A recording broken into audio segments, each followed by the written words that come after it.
Assalamualaikum warahmatullahi wabarakatuh. Hai teman-teman semua. Semoga kabarnya pada sehat semua ya. Oke, balik lagi nih di channel YouTube KKNDR08. Nah, kali ini KKNDR08 bakal bahas nih atau sharing opini tentang relasi agama dan kesehatan. Dan di kesehatan kali ini kita bakal bahas tentang kesehatan mental. Oke, disclaimer dulu sebelum kalian semua nonton video ini, bahwa ini hanya sekadar sharing opini dan bukan interview atau wawancara dengan narasumber yang ahli, seperti psikiater atau psikolog. Bukan ya guys, ini hanya sekadar sharing opini sebagai mahasiswa, pengetahuan kita aja nih tentang relasi agama dan kesehatan mental. Oke, sebelum kita simak videonya, saya mau kasih pesan nih buat teman-teman semua yang lagi nonton ini. Tetap gunakan masker, kalau bisa nih double masker buat memprotek diri kita ya. Terus itu tetap cuci tangan, bawain sanitizer kemana-mana, olahraga, makan yang cukup karena kita masih di masa pandemi COVID-19. Itu aja pesan dari saya. Oke, langsung aja kita simak videonya ya.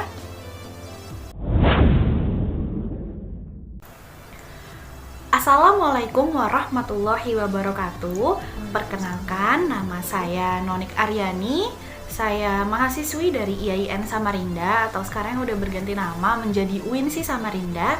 Dan saya prodi Tadris Bahasa Inggris dan sekarang semester 7.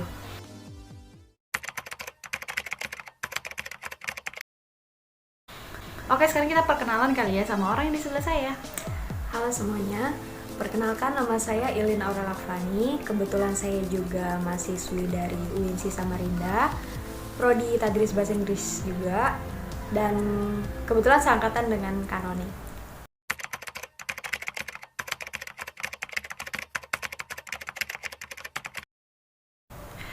Oke, jadi itu ya udah perkenalan nih sama narasumber di sebelah saya, Kak Ilin.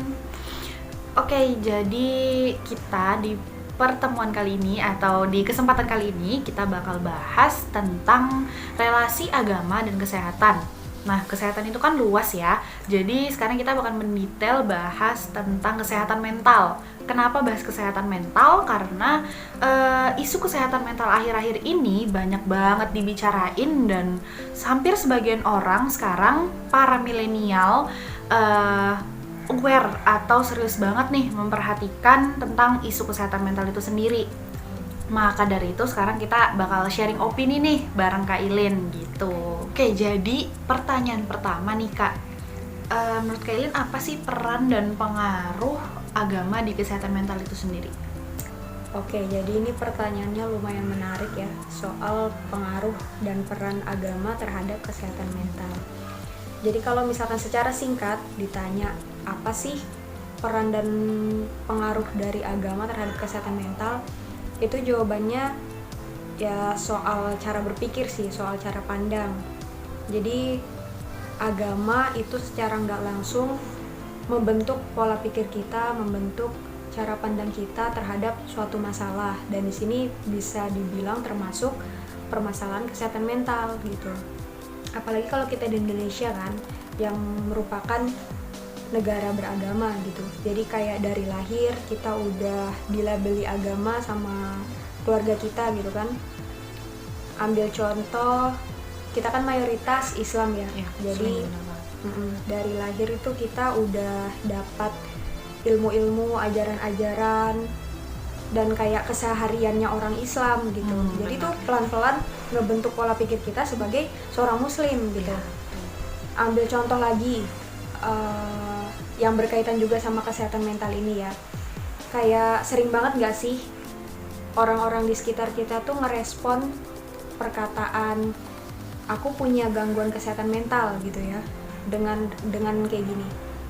Kayaknya kamu udah mulai menjauh dari Tuhan, udah mulai menjauh dari Allah gitu. Bener, kayaknya kamu nggak pernah sholat nih gitu ya, gitu juga. Kamu tuh kurang ibadah tuh. Nah betul, kayak gitu. Padahal sebenarnya kesehatan mental itu nggak cuma soal seberapa sering kamu beribadah, kayak benar, gitu. Benar, setuju.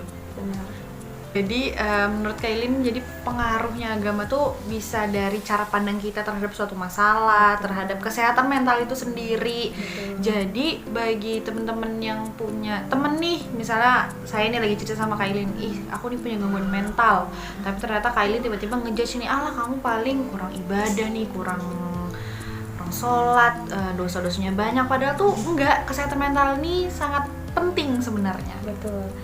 Memang enggak 100% dari agama ya, bagaimana kita berpikir mengenai suatu masalah itu, tapi dari faktor lain juga bisa, kayak dari faktor lingkungan, dari faktor pola asuh orang tua, dari faktor teman-teman di sekolah atau di rumah itu gimana, itu juga sangat berpengaruh. Tapi karena di sini kita bahasnya agama, yang bisa dibilang agama juga memiliki pengaruh ke pola pikir kita kayak gitu. Oke, setuju. Kayaknya kalau misalnya untuk kesehatan mental di lingkungan mungkin lebih besar kali kayak, karena kan kita banyak keluar sosialisasi dengan orang. Iya, benar. Nah, tapi tetap agama juga tetap ada pengaruhnya nih di kesehatan mental gitu. Oke, nih yang kedua, kita nih kan lagi di masa pandemi nih Kak, lagi masa pandemi COVID-19 nih, lagi PPKM nih di mana-mana. Oke, jadi di masa pandemi seperti sekarang ini, kesehatan mental kita tuh penting nggak sih Kak buat dijaga? Kayak biasanya kan kita udah, maksudnya peralihannya udah beda nih sehari-hari karena pandemi sama enggak gitu. Jadi menurut Kailin gimana? Kalau untuk penting nggak sih buat dijaga, itu pastinya penting ya. Selain selama pandemi kan harus banget kita ngejaga kesehatan fisik ya, kayak nerapin protokol kesehatan, kemana-mana pakai masker, bawa hand sanitizer dan lain-lain. Dan kesehatan mental itu pastinya penting dijaga, karena apa, kayak yang dibilang sama Kanoni tadi, ada perubahan aktivitas sehari-hari selama kita pandemi.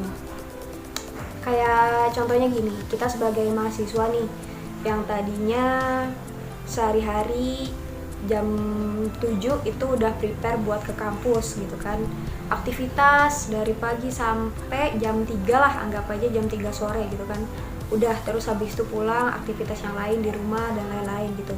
Jadi yang awalnya kita fokus ada kegiatan, entah itu kegiatan fisik ataupun pikiran gitu kan, dari yang biasanya dari jam 7 pagi sampai jam 3 sore gitu kan, terus tiba-tiba di masa pandemi ini jadi berubah gitu, jadi lebih acak lah istilahnya ya, jadwalnya. Jadi kayak gitu kita kan, lebih banyak aktivitas dan kegiatan kita pasti di rumah kan, karena kita nggak bisa keluar. Ya benar banget, kita dibatasin untuk kemana-mana gitu kan, bahkan untuk yang kayak kegiatan pokok aja kayak sekolah dan kerja gitu, itu jadi dialihkan ke rumah. benar gitu. banget.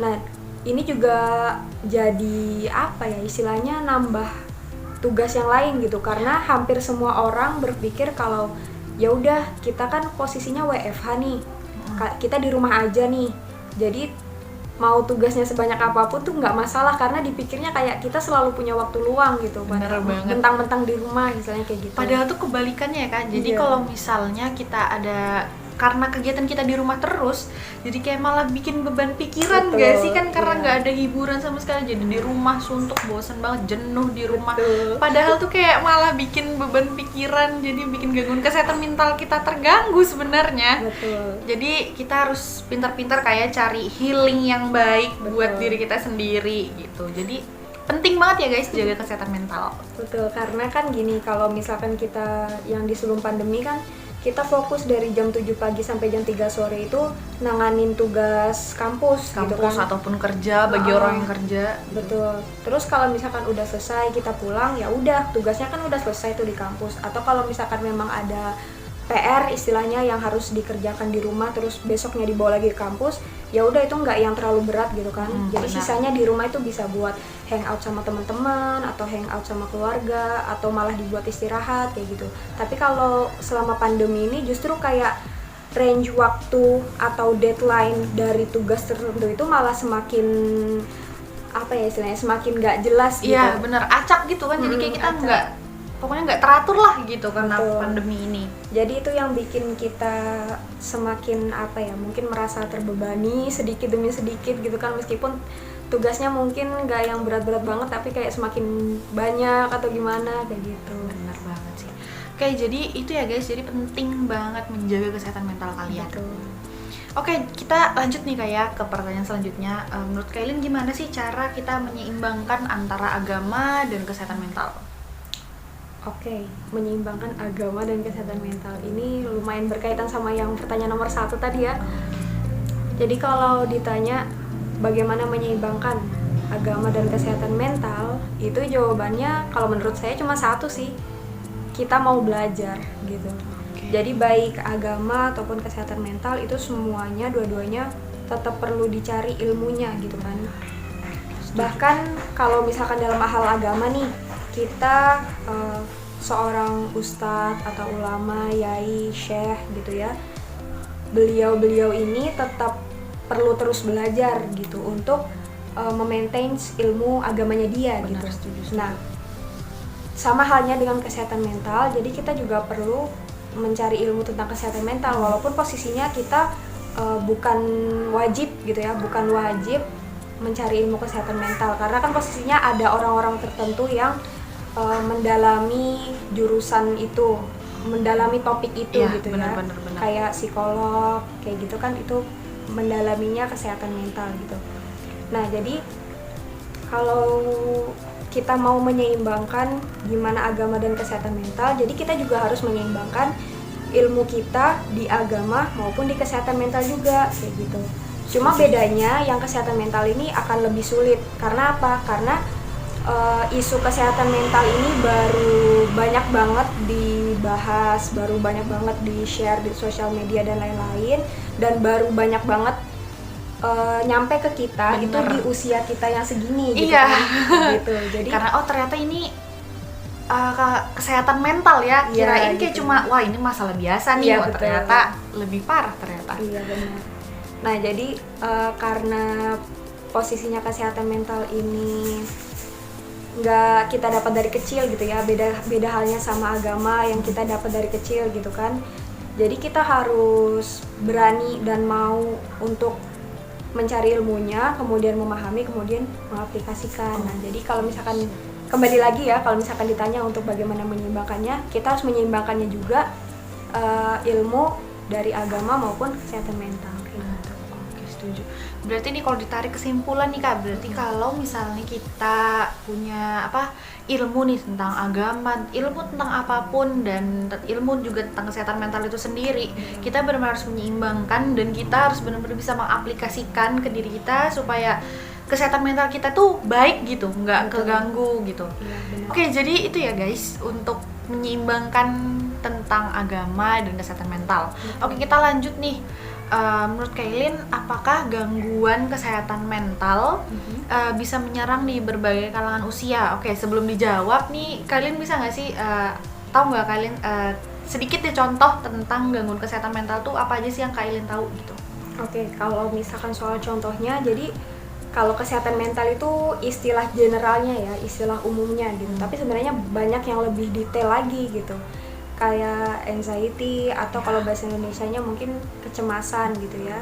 Di sini kecemasan bukan cuma sekedar kayak kamu cemas adikmu belum pulang sekolah. Oh, gitu, itu kan. Itu bukan banget ya guys, itu cemasnya beda itu lagi. Juga, ya itu juga disebut cemas, tapi kecemasan yang berkaitan sama kesehatan mental di sini itu lebih dalam daripada itu ya. Benar banget. Kemudian ada eating disorder atau kalau di Indonesia kita nyebutnya gangguan makan gitu ya. Di sini gangguan makan bukan cuma kayak pengen makan banyak nih, atau gitu. Malah nggak pengen makan sama sekali. Bukan cuma soal itu. Jadi lebih dalam lah ya bahasanya. Iya, benar banget. Jadi gitu. ini kita sharing opini cuma yang umum ya guys. Jadi kalau misalnya untuk yang lebih spesialisnya lagi mungkin bisa tanya ke lebih yang ahli gitu. Betul. Oke, jadi kalau tadi apa aja anxiety eating disorder, terus itu ada juga yang ini lumayan banyak dihadapin sama anak kos. Nggak lumayan banyak sih, tapi ada beberapa yang pernah ngalamin gitu ya. Jadi kayak dia ini takut untuk ngelepas barang yang udah pernah dia punya.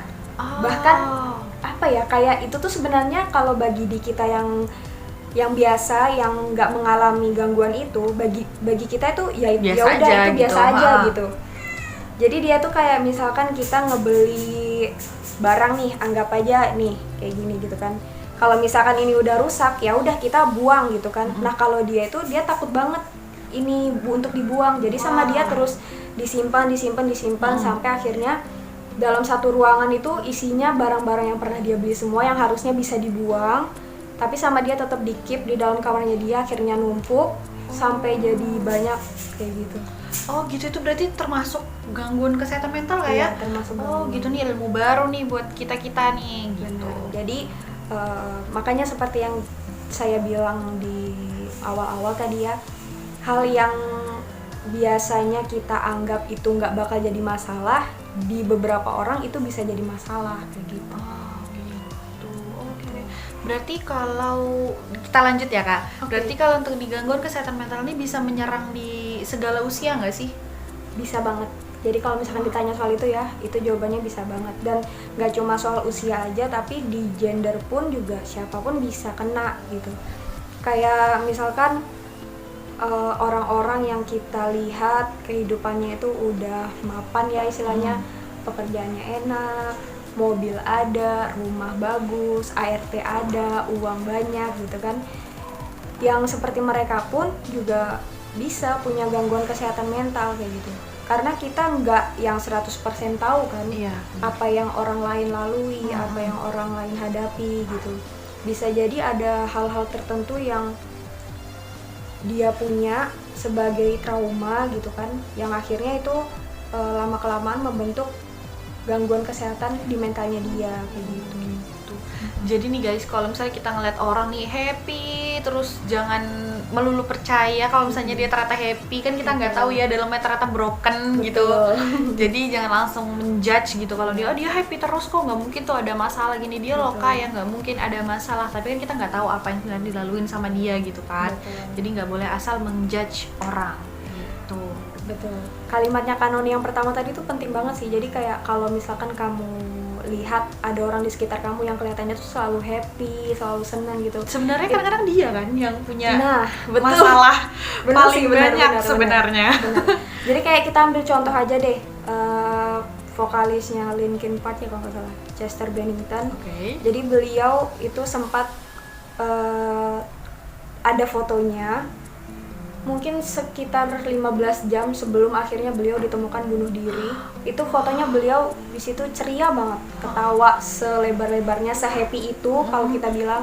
Tapi akhirnya ternyata dia ditemukan bunuh diri. Nah, jadi di situ kita bisa ambil contoh, nggak semua orang yang selalu terlihat bahagia dan lain-lain itu dia nggak punya masalah. Bisa jadi sebenarnya dia tuh ngerasa paling down sampai akhirnya dia memutuskan untuk bunuh diri kayak gitu.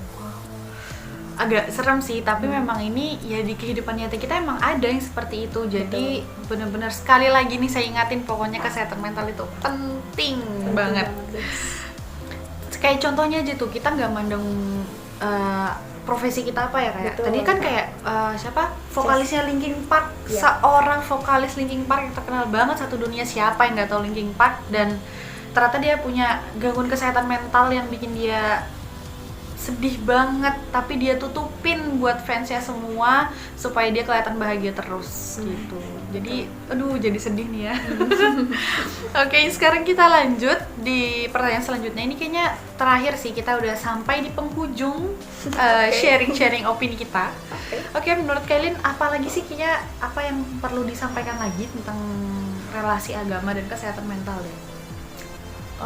Kalau misalkan ditanya apalagi yang mau disampaikan, kayaknya nggak ada sih, tapi mungkin untuk menekankan aja ya ke pertanyaan yang nomor 3 tadi, itu soal bagaimana menyeimbangkan agama dan kesehatan mental. Jadi benar-benar untuk kita guys, terutama kita di usia segini ya, kayak saya dan life crisis ini benar, sangat quarter life crisis itu bukan hal yang sepele ya. Jadi kita harus benar-benar tanggepin dengan baik dan berusaha buat cari solusi yang terbaik untuk quarter life crisis ini.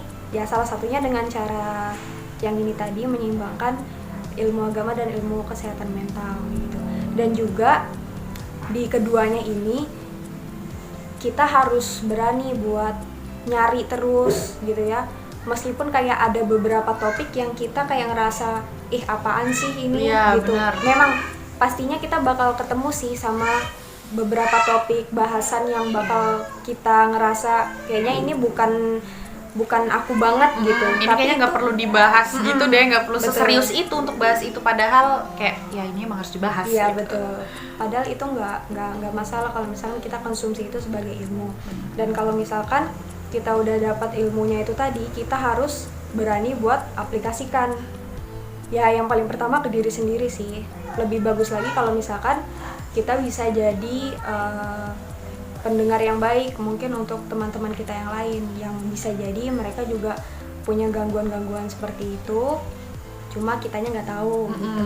Benar, jadi kita harus lebih peka nih terhadap Betul. lingkungan. Terus selain itu juga memang sih kita kan bukan sebagai psikiater ya. Benar, kita bukan psikiater ahli ya guys, kita hanya sekadar betul. sharing opini yang kita tahu aja. Benar. Nah jadi kalau misalkan kita mau nerapin ilmu-ilmu yang sudah kita dapetin tadi, itu usahakan banget jangan sampai kesannya kayak menggurui atau menasihati ya guys. Karena Perlu tuh diingat. gini, karena orang dengan gangguan kesehatan mental itu sebenarnya kalau misalkan dia sedang bercerita, itu dia nggak yang terlalu berharap dengan nasihat-nasihat gitu. Mereka cuma pengen didengar, mereka cuma pengen orang lain atau mungkin orang terdekatnya dia kan, karena biasanya mereka lebih terbuka sama orang terdekat. Benar banget. Jadi dia pengen orang terdekatnya dia tuh tahu apa yang dia alamin, apa yang dia rasakan kayak gitu. Mereka nggak berharap untuk dikasih nasihat. Jadi kayak yang pertama tadi ya, yang kayaknya kamu jauh dari Tuhan deh, kayaknya kamu jauh dari Allah kayak gitu. Mereka nggak pengen sebenarnya dengar hal-hal seperti itu. Mereka cuma pengen kamu itu tahu permasalahan mereka, Ya, kamu benar. tahu apa yang mereka rasain, dan kamu posisinya ada di sana untuk mereka. Itu sebenarnya udah cukup bagi mereka, karena mereka di sisi lain juga tahu kalau permasalahan yang mereka hadapin ini ya harus mereka selesaikan sendiri, karena posisinya kan mental ya. Benar, Mental itu harus mental kita tuh kayak sendiri. dari diri kita sendiri gitu kan. Betul, kayak gitu. Jadi penting banget ya untuk hal-hal seperti ini, kayak gitu guys. Jadi mendengarkan untuk teman-teman yang punya gangguan kesehatan mental tuh penting kayak, berarti listening is important guys. betul. Oke, sekarang kita lanjut nih, kayaknya ada beberapa pertanyaan tambahan nih buat Kailin. Oke, menurut Kailin gimana sih ini as a student aja ya, setahu kita aja nih. Oke. Menurut Kailin gimana sih cara menghandle kalau misalnya kita ada gangguan kesehatan mental gitu? Kalau misalkan ditanya cara menghandle, mungkin lebih ke gimana untuk menghindari untuk iya, mendapat benar. gangguan kesehatan mental ya, karena kan posisinya di sini kita nggak bisa Ya, diagnosa diri disclaimer lagi bahwa kalau kita bukan ahli, kita sekedar sharing opinion. sendiri. Betul. Kalau misalkan ditanya gimana cara untuk mencegah mendapat gangguan kesehatan mental, itu biasanya yang paling ampuh selama ini tuh aktivitas fisik sih ya. Jadi kayak usahakan kamu cari aktivitas fisik yang bisa bikin kamu berpikir juga di saat itu gitu. Maksudnya tuh gini, kayak kamu dialihkan fokusnya ke aktivitas fisik itu gitu, yang bikin kita terdistract lah. Jadi pada saat melakukan aktivitas fisik itu pikiran-pikiran buruk itu nggak ada gitu, hilang gitu. Ambil contoh kayak misalkan kita workout gitu. Jadi kan kalau workout tuh biasanya ada repetitionnya, ada aktivitas yang harus diulang-ulang Ya, gitu kan. benar. Nah jadi kalau misalkan lagi workout itu kita fokus untuk ngitung nih, aduh udah berapa kali nih aku gerak kayak gitu kan. Nah jadi pikirannya agak terdistract gitu, dan ini lumayan ampuh untuk menghilangkan sebentar ya, istilahnya menghilangkan sebentar pikiran-pikiran buruk itu. Dan biasanya juga nanti kalau misalkan kita udah selesai workout, ya udah kita kayak agak lebih fresh aja gitu. Jadi Ya, kayak pikiran-pikiran buruknya nggak balik. Biasanya gitu, tapi nggak semua orang kayak gini ya. Benar. Tapi emang kayaknya kalau misalnya kita melakukan aktivitas fisik itu kayak lebih ngedistract yang ada masalah di kita gitu nggak sih? Iya, Jadi kayak betul. lebih relax. Jadi untuk efek maksudnya untuk efek yang lain juga untuk di kesehatan kan kita bagus ya kalau Iya, betul. olahraga. Kalau- Pikiran lebih fresh gitu, badan kita lebih fit juga. Benar. Gitu. Bisa juga kalau misalkan yang nggak terlalu suka workout ya, bisa juga kayak sekedar jalan-jalan kayak gitu. Benar. Motoran kemana gitu. Soalnya kadang kalau misalkan kita ngelihat banyak hal gitu ya, itu pikiran kita juga ke distract gitu. Jadi kan kalau di jalanan kan kita ngelihat banyak hal tuh, ya motor yang lain lewat atau ada bangunan-bangunan gitu. Setuju. Jadi kayak bikin happy sendiri gitu kan ya.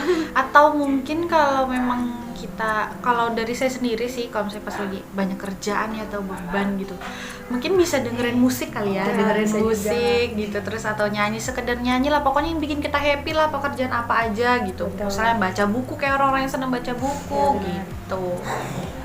Terus itu selanjutnya nih, nih mungkin pertanyaannya sedikit sensitif mungkin. Kailin punya nggak sih temen atau orang terdekat deh mungkin yang punya gangguan kesehatan mental gitu loh, atau pernah cerita gitu sama Kailin gimana? Kebetulan ada sih ya. Jadi beberapa bulan yang lalu salah satu teman dekat saya itu dia habis periksa lah, kita anggapannya gitu ya. Jadi dia memberanikan diri untuk ngecek kesehatan mentalnya dia gitu. Dan waktu itu posisinya dia sama mamanya dia. Wow, berani kayak berarti. Iya bener.